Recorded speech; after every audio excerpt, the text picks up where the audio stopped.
శ్రీ సాయినాథాయ నమః. శ్రీ సాయి సచ్చరిత్రము 24వ అధ్యాయము. శనగల కథ, నీతి సుధాముని కథ, అన్నా చించనీకరు మావిషీబాయి, బాబా నైజము, భక్త పరాయణత్వం. ఈ అధ్యాయంలో కానీ వచ్చే అధ్యాయములలో కానీ ఫలానిది చెప్పేదమనుట ఒక విధముగా అహంకారమే. మన సద్గురుని పాదములకు అహంకారమును సమర్పించిన గాని మన ప్రయత్నము జయమును పొందుము. మన అహంకార రహితులమైనచో మన జయము నిశ్చయము. సాయిబాబాను పూజించుటచే ఇహపర సౌఖ్యములు రెంటిని పొందవచ్చును. మన మూల ప్రకృతి యందు పాతుకొని శాంతి సౌఖ్యములను పొందెదము. కాబట్టి ఎవరైతే తమ క్షేమమును కోరెదరో వారు గౌరవాధారములతో సాయిబాబా లీలలను వినవలెను, మననము చేయవలెను. దీనిని నెరవేర్చినచో వారు సులభంగా జీవిత పరమావధిని పొందెదరు, తుదకు మోక్షానందమును పొందెదరు. సాధారణంగా అందరూ హాస్యము చమత్కార భాషణమన్నా ఇష్టపడదురు, కానీ తాము హాస్యాస్పదలగుట ఇష్టపడరు. కానీ బాబా చమత్కార మార్గం వేరు. అది అభినయముతో కూడినప్పుడు చాలా సంతోషదాయకముగా నీతిదాయకముగా ఉండేది. కావున ప్రజలు తాము వెక్కిరింత పాలైనప్పటికీ అంతగా బాధపడేవారు కాదు. హేమాది పంతు తన విషయంని ఈ క్రింద తెలుపుచున్నాడు. శనగల కథ. షిరిడిలో ఆదివారం నాడు సంత జరిగిడిది. చుట్టుప్రక్కల పల్లెల నుండి ప్రజలు వచ్చి వీధులలో దుకాణములు వేసుకొని వారి సరుకుల అమ్ముచుండెడు వారు. ప్రతిరోజు మధ్యాహ్నం 12 గంటలకు మసీదు నుండుచుండెను. ముఖ్యముగా ఆదివారం నాడు క్రిక్కిరిసిపోవుచుండెను. ఒక ఆదివారం నాడు హేమాది పంతు సాయిబాబా ముందు కూర్చొని బాబా పాదములొత్తుచు మనస్సునందు జపము చేయుచుండెను.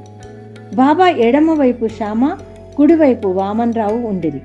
శ్రీమాన్ బూటి, కాకాసాహెబ్ దీక్షితు మొదలగు వారు కూడా నుండిరి. శ్యామ నవ్వుచు అన్నాసాహెబ్తో, నీ కోటుకు శనగల గింజలు అంటుకొనినట్లున్నవి చూడుము అనను. అట్లనుచు హేమాది పంతు చొక్కా చేతులను తట్టగా శనగ గింజలు నేల రాలెను. హేమాది పంతు తన చొక్కా ఎడమ చేతి ముందు భాగంను చాచెను. అందరికీ ఆశ్చర్యం కలుగునట్లు కొన్ని శనగ గింజలు క్రిందికి దొర్లుట ప్రారంభించను. అక్కడున్న వారు వానిని ఏరుకొనిది. ఈ సంఘట హాస్యమునకు తావిచ్చను. అక్కడున్న వారందరూ ఆశ్చర్యపడేది. ఎవరికి తోచినట్లు వారు శనగలు చొక్కా చేతిలో ఎట్లు ప్రవేశించి ఉండును ఊహించనారంభించది. శనగలు చొక్కాలో నెట్లు దూరి అచట నిలువ కలిగినవో హేమాది పంతు కూడా గ్రహించలేకుండాను. ఎవ్వరికి సరైన సమాధానం తోచక జవాబునివ్వనప్పుడు అందరూ ఈ అద్భుతమున ఆశ్చర్యపడుచుండగా బాబా వీనికి, అన్నాసాహెబ్కు తానొక్కడే తిను దుర్గుణం ఒకటి కలదు. ఈనాడు సంత రోజు శనగలు తినుచూ ఇక్కడకు వచ్చినాడు. వాని నైజము నాకు తెలియను. ఈ శనగలే దానికి నిదర్శనము. ఈ విషయంలో నేమి ఆశ్చర్యమున్నది అనేది. హేమాది పంతు, బాబా నేనెప్పుడూ ఒంటరిగా తిని ఎరగను. అయితే ఈ దుర్గుణమును నాపై నేల మోపెదవు.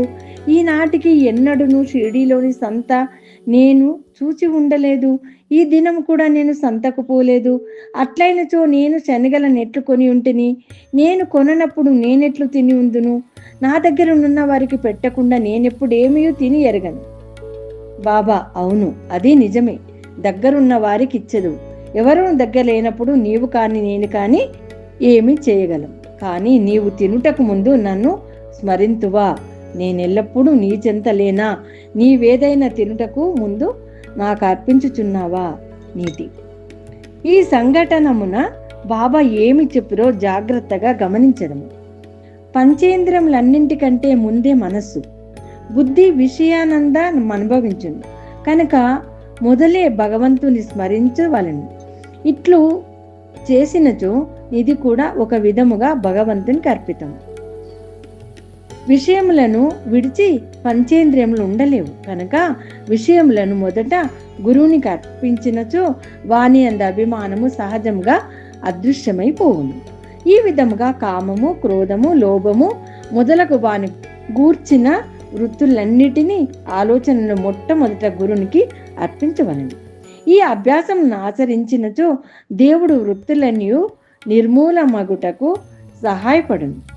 విషయములను అనుభవించు ముందు బాబా మన చింతనే ఉన్నట్లు భావించినచో ఆ వస్తువు అనుభవించవచ్చునా లేదా అను ప్రశ్న ఏర్పడును. ఏది అనుభవించుటకు తగదో దానిని విడిచిపెట్టదను. ఈ విధముగా మన దుర్గుణములన్నీ నిష్క్రమించను, మన శీలము చక్కబడును, గురువునందు ప్రేమ వృద్ధి పొందును, శుద్ధ జ్ఞానము మొలకెత్తును. ఈ జ్ఞానము వృద్ధి పొందినప్పుడు దేహబుద్ధి నశించి బుద్ధి చైతన్య ఘనమున లీనమగును. అప్పుడే మనకు ఆనందము, సంతృప్తి కలుగును. గురువునకు దేవునకు ఎవ్వరు భేదం నించెదరో వారు దైవం నిచ్చటను చూడలేరు. భేదములన్నింటినీ ప్రక్కకు తోసి గురువుని దేవుని ఒక్కటిగా భావించవలను. ఈ ప్రకారంగా గురువుని సేవించినచో భగవంతుడు నిత్యముగా ప్రీతి చెందును. మన మనస్సులను స్వచ్ఛం చేసి ఆత్మ సాక్షాత్కారము ప్రసాదించును. క్లుప్తముగా చెప్పునదేమనా, మనము గురుని స్మరించనిదే ఏ వస్తువును పంచేంద్రియములతో అనుభవించరాదు. మనస్సును ఈ విధముగా శిక్షించినచో మనం ఎల్లప్పుడూ బాబాను జ్ఞప్తించుకొనేము. మనకు బాబా ధ్యానం ఎన్నో రెట్లు వృద్ధి పొందును. బాబా సగుణ స్వరూపము మన కండ్ల ఎదుట నిల్చును. అప్పుడు భక్తి, వైరాగ్యము, మోక్షము మన వశమగును.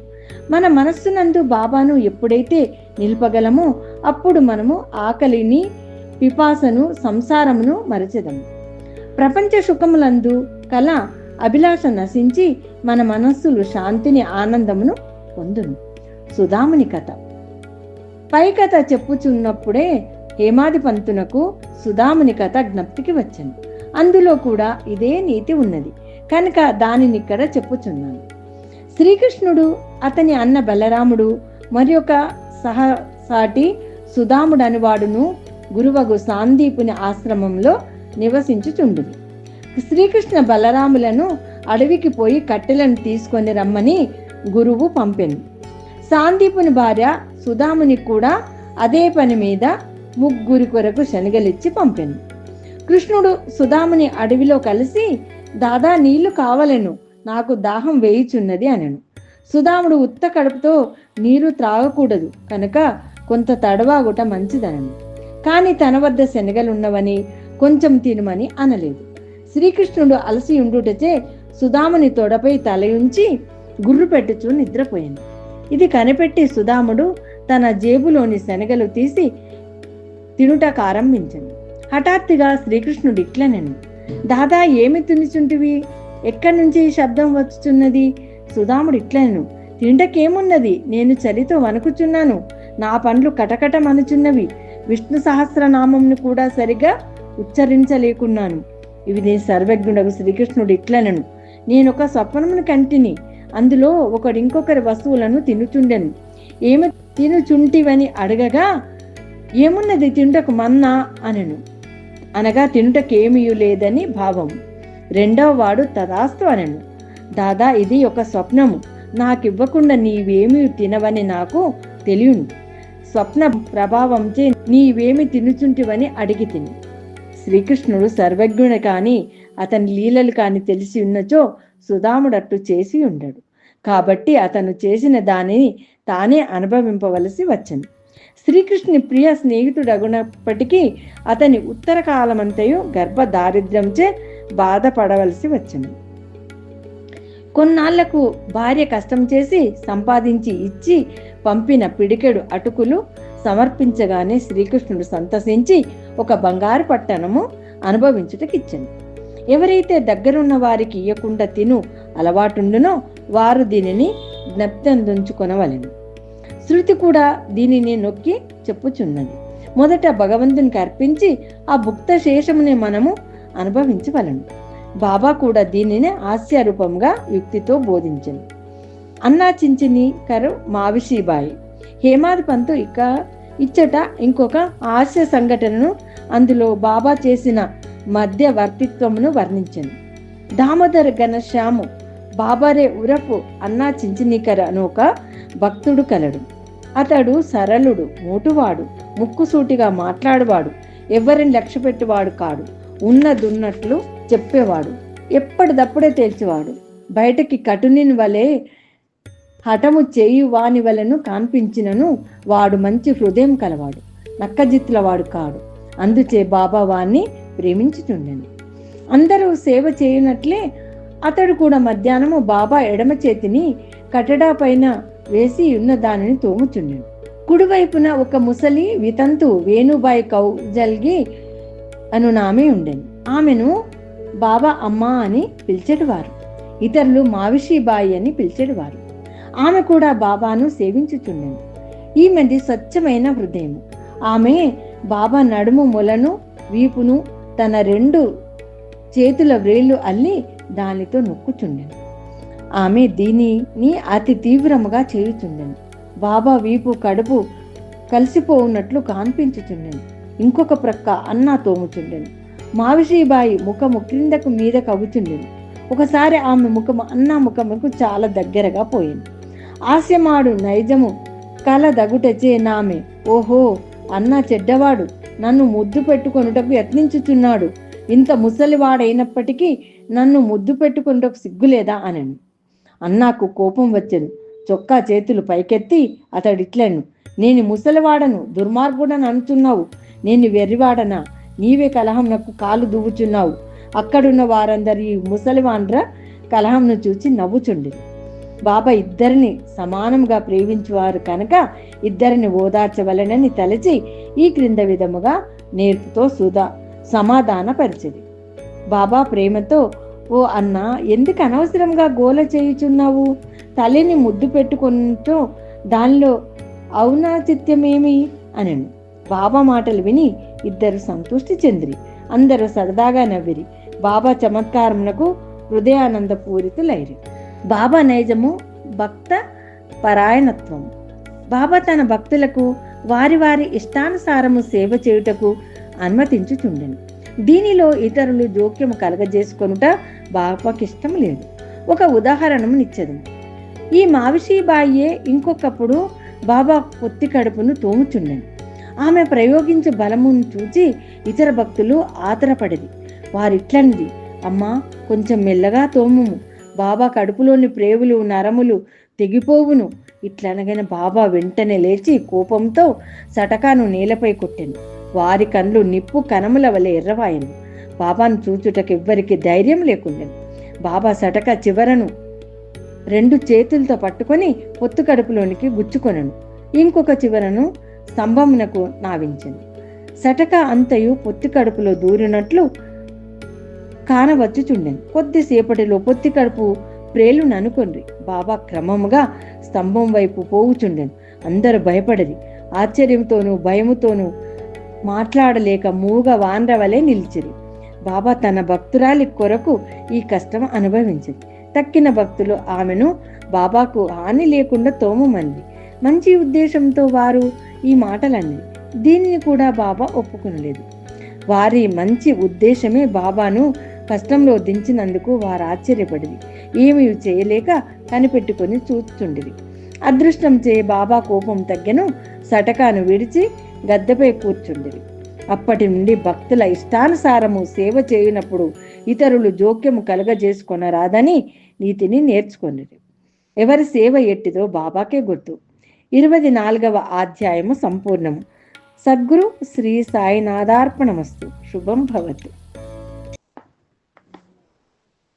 నీ ఉండేదా షిరిడీలో శ్రీ సాయి, మేముండేది ఊరిలో, నీ చెంతకు చేరేదెటులో, మా చింత తీరేదెటులో. నీ ఉండేదా షిరిడీలో శ్రీ సాయి, మేముండేది ఊరిలో, నీ చెంతకు చేరేదెటులో, మా చింత తీరేదెటులో. అల్లంత దూరము అరుదెంచు భాగ్యము, మాకెప్పుడిస్తావో మా తండ్రి సాయి. నిన్ను చూడకుంటే లేదయ్య హాయి, ఈనాటికి నిన్ను గాంతుము మా స్వామి. నీవుండేదా షిరిడీలో శ్రీ సాయి, మేముండేది ఊరిలో. నీ చింతకు చేరేదెటులో, మా చింత తీరేదెటులో. నీ పాద పద్మాలు కడిగేది ఎవరు, మా పాప పంకిలం పోయేది ఎప్పుడో.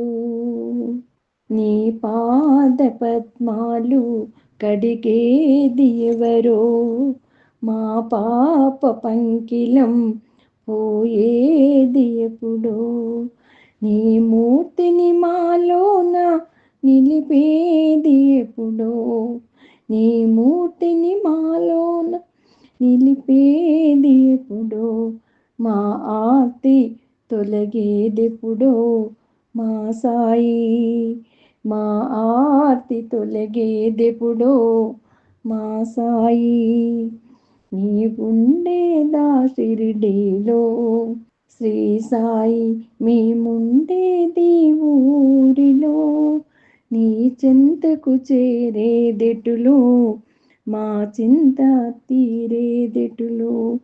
శ్రీ సాయినాథ శిరసా నమామి, మా సాయినాథ మనసా స్మరామి. నీ కరుణ మా పైన వర్షించదేమి, మా కాంక్ష తీరేదెప్పుడు, మా సాయి. నీవుండేదా ఊరిలో శ్రీ సాయి, మేముండేది ఊరిలో.